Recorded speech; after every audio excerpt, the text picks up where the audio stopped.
Goeiedag mense, ons staan hier vandag by Wellington, by Erik Kitchen, my beste vriend. Hallo Erik, yes, man.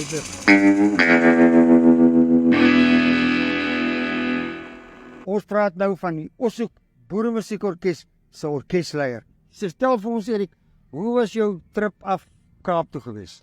Pieter, dankie dat ek hier by jou kan kuier in die Kaap. Pragtige Kaap. Ja, berge is mooi blou vandag. Soos ons gesê. Ja, net soos jy gesê het. Ja nee, ons het veilig gery, die pad is net ver. Lekker, ja. Maar ja, Maar baie dankie dat hier is die moeite werd. Baie dankie dat jy Kaap toe kom. En dan wil ek vir jou 'n vraag vra, hoe gaan dit met pad vorentoe met Oshoek? Want jy is mos Oshoek man. Ja, Oshoek se pad lyk mooi vorentoe, dit nou ons eerste laaste skuif. Ja, dis reg, ja, dis reg. Wat is sy naam? Draaikraal. Draaikraal, dis reg, ja, Draaikraal. Daar's hy.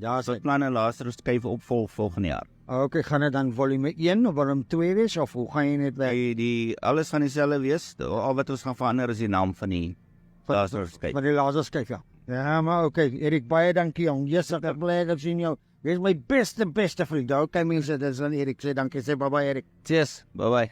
Daar's hy.